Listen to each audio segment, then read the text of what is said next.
हनुमान ज्ञान गुण सागर, जय कपीस तिहु लोक उजागर।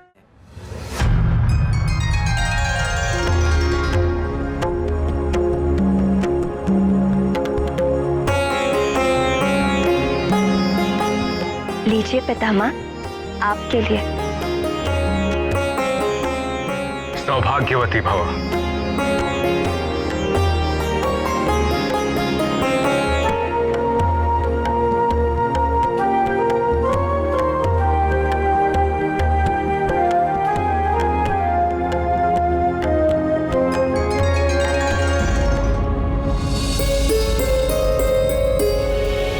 वानरराज, युवराज कहाँ है?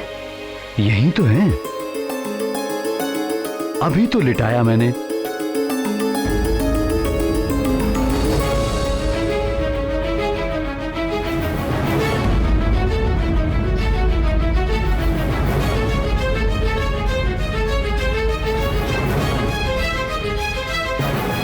अभी तो यही थे, क्षण भर का समय भी नहीं हुआ, कहां चले गए?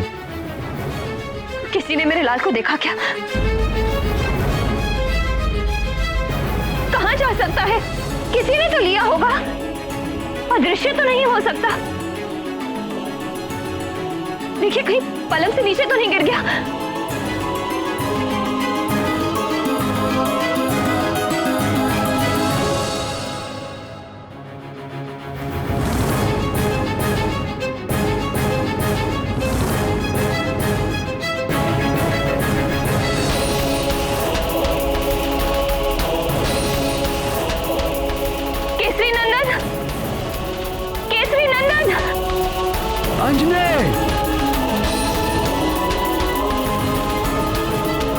अंजने!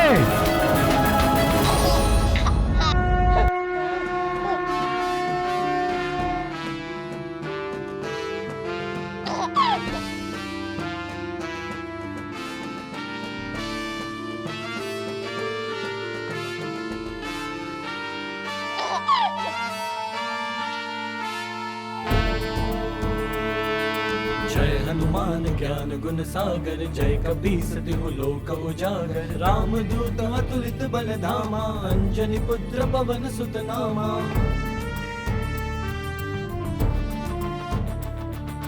महावीर विक्रम बजरंगी, कुमति निवार सुमति के संगी। कंचन बरन विराज सुबेसा, कानन कुंडल कुंचित केसा। हाथ वज्र और ध्वजा विराजय, कांधे मूज जनेऊ साजय। शंकर सुवन केसरी नंदन, तेज प्रताप महाजगवंदन।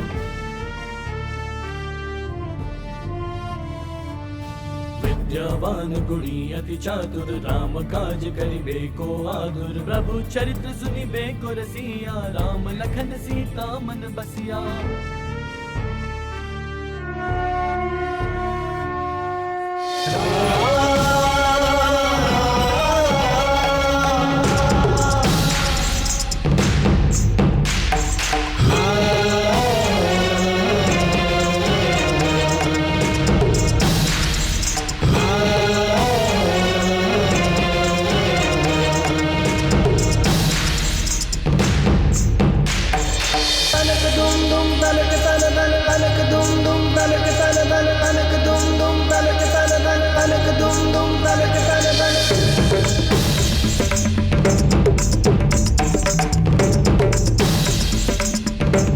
ये कैसा चमत्कार है प्राण वल्लभ? 2 दिनों के हनुमान लल्ला घुटनों पर चलने लगे, इसमें आश्चर्य कैसा?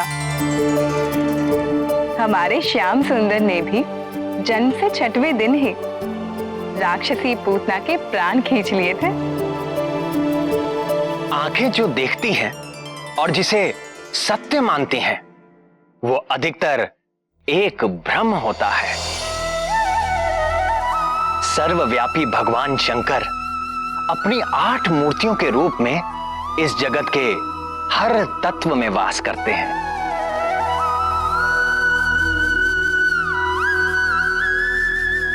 आकाश, अग्नि, जल, वायु और पृथ्वी रूपी 5 महाभूतों में वास करते हुए उनका नियंत्रण करते हैं। और इसके अतिरिक्त महादेव रूप से चंद्रमा में, ईशान रूप से सूर्य में और पशुपति रूप से समस्त पशुओं अर्थात जीव जंतुओं के भीतर रहते हैं। सूक्ष्म से सूक्ष्म कीटाणु से लेकर सारे पशु, पक्षी, मनुष्य, देवता, इन सब की आत्मा में पशुपति उपस्थित है। ईशावास्यमिदं सर्व यत्किंच जगत्याम जगत। इस जगत में जो कुछ भी है सब में महेश्वर का वास है। इन 8 रूपों में से जो सर्वव्यापी वायु है, इस ब्रह्मांड में सभी जीवों की सारी शक्ति का कारण प्राण रूपी वायु ही है। और जब ये शक्ति एक रूप ले लेती है तो वो और कोई नहीं, स्वयं हनुमान ही है। यदि वो प्राण वायु रूपी हनुमान अपने शैशव में ही वज्रकाय हो, महाबली हो, संकट मोचन हो, तो आश्चर्य कैसा। उन्हें देखने वाले निरंतर अद्भुत रस में डूबे रहे तो आश्चर्य कैसा। वो हैं ही अद्भुत। अद्भुत शिशु, हमारा शत्रु एक शिशु।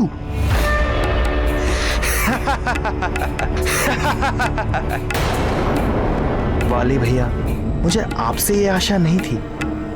अब आप शिशुओं से भी प्रतियोगिता करने लगे। ये कोई हंसने की बात नहीं है सुग्रीव। वो मरकट कोई साधारण शिशु नहीं है।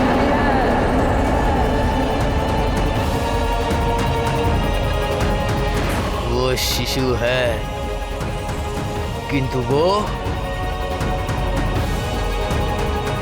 वो मायावी शक्ति संपन्न है।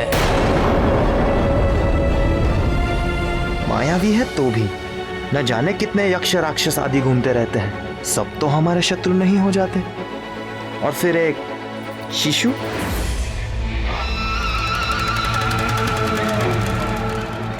तुम समझते क्यों नहीं सुग्रीव? तुम मुझ महानतम के निर्णय पर संदेह कर रहे हो। तुम्हें क्या लगता है मैं महानतम अकारण किसी अजन्मे शिशु के प्राण लेने का प्रयत्न करूंगा? नहीं वाली भैया, मेरे कहने का ये अर्थ नहीं है।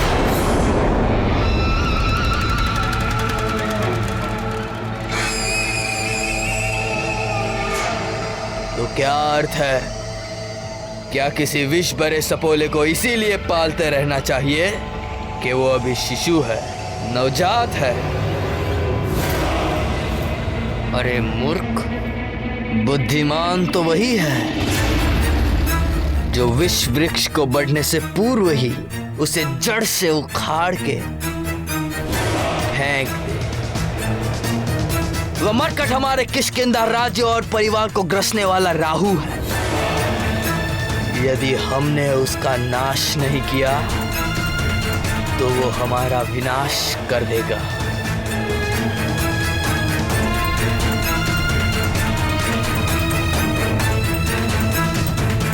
किंतु आप ये सब कैसे जानते हैं?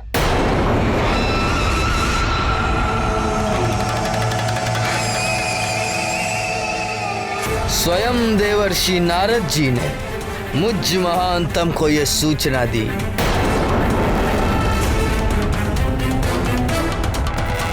यदि ऐसा है तो भैया मैं भी आपके साथ हूं।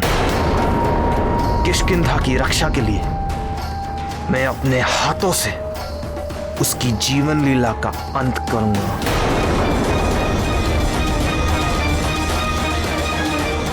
आप जब कहें तब मैं चलने के लिए प्रस्तुत हूं। कब चलना है? कल भोर में ही।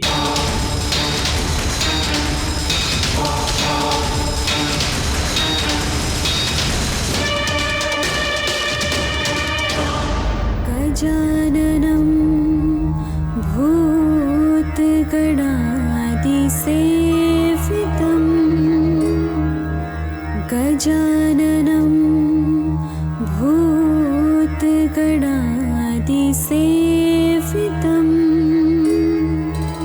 कपित्थजम्बुफलचारुभक्षणम् उमासुतं शोकविनाशकारकं नमामि विघ्नेश्वर पादपङ्कजम्।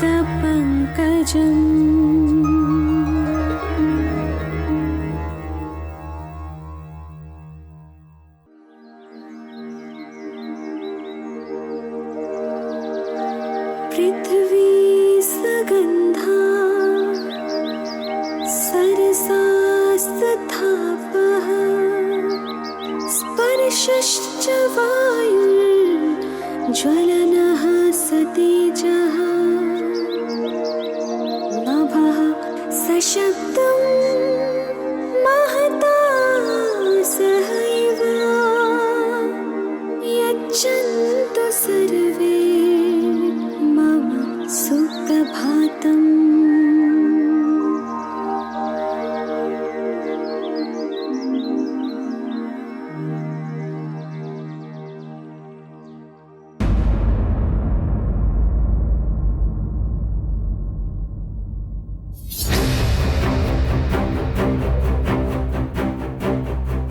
सोच क्या रहे हो भैया? किधर चलते हैं? अरे बुद्धिहीन, यदि किसी सैनिक ने हमें देख लिया तो पकड़े गए तो बंधक बना के रख लिए जाएंगे, और पहचाने गए तो? भैया मैं सोच रहा था सोचने का काम तुम मत करो सुग्रीव, वो तुम मुझ महानतम के लिए छोड़ दो। तुम केवल मेरी आज्ञा का पालन करो, समझे? जी भैया। भैया मेरे मन में एक विचार।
कितना मोहक शिशु है, इतना प्यारा शिशु मैंने आज तक नहीं देखा।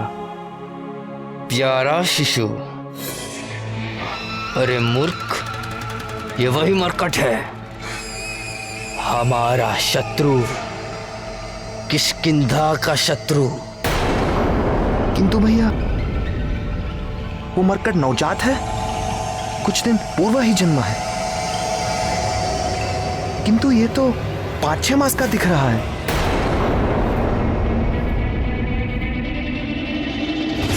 ये तो सचमुच 6 मास जितना बड़ा है, किंतु ये कैसे संभव है? इसके जन्मे तो 5 दिन भी पूरे नहीं हुए।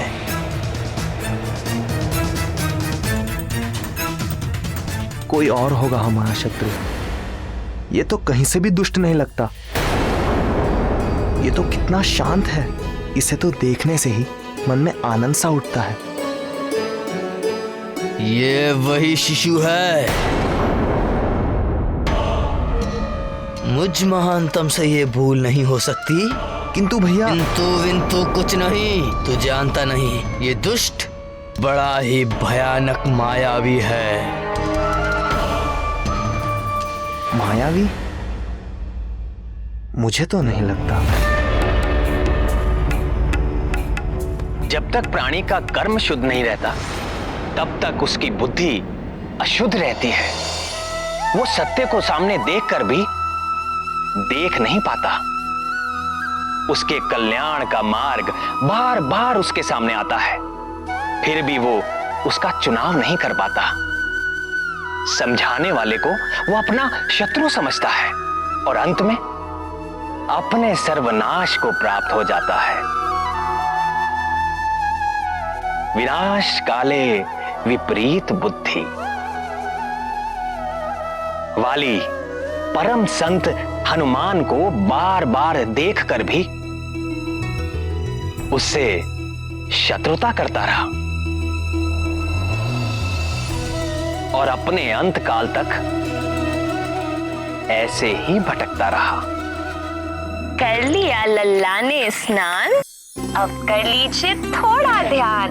हार कंठ में कुंडल कान, कितनी सुंदर है मुस्कान।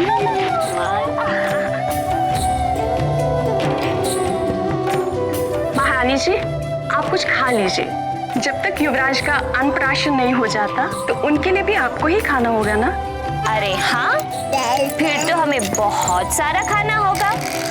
क्यों केसरी नंदन? लीजिए महारानी जी, खा लीजिए।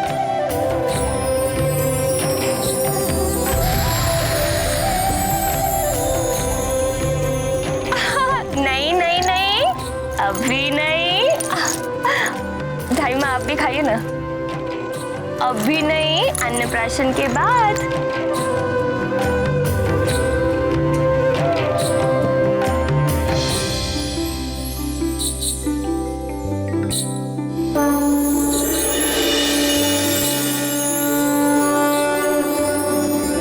भैया, ये तो घुटनों के बल चल रहा है और आप कह रहे हैं कि 6 दिन का भी नहीं है। मायावी है मरकट, बोला था ना मैंने। युवराज जी, थोड़े और बड़े हो जाइए, फिर मैं स्वयं आपको सेब के उपवन में ले चलूंगी। चलेंगे हम उपवन, खाएंगे फल हम भर मन। महारानी जी, मैं आपके लिए स्नान का प्रबंध करती हूँ। केसरी नंदन, अब मैं स्नान करके आती हूँ।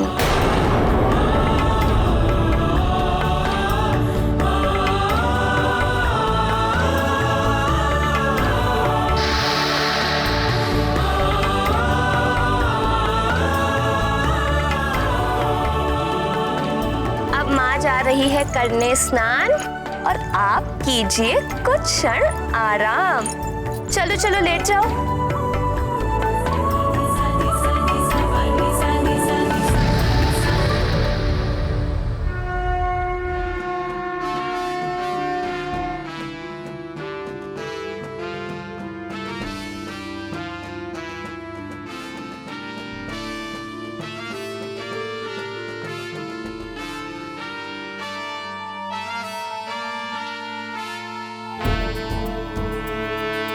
सब सुख लहे तुम्हारी सरना, तुम रक्षक काहू को डरना। आपन तेज संहारो आपे तीनों। देखो तो इस मायावी मरकट को, 5 दिन का भी नहीं है और सेब खाना चाहता है।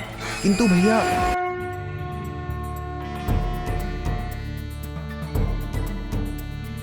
पवन तनय संकट हरन, मंगल मूर्ति रूप। राम लखन सीता सहित, हृदय बसहु सुरभूप। राम राम जय राम, राम जय राम, राम जय राम। राम राम जय राम, राम जय राम, राम जय राम। राम राम जय राम, राम जय राम। महादेव, भैया ये तो खड़ा भी हो गया। राम राम जय राम,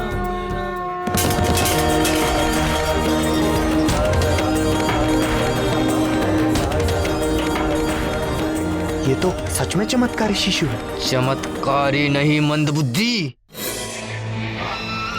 मायावी। स्वयं देवर्षि नारद जी ने मुझे कहा कि ये मरकट तेरे पतन का कारण बनेगा। मेरे होते हुए आपका पतन? कभी नहीं।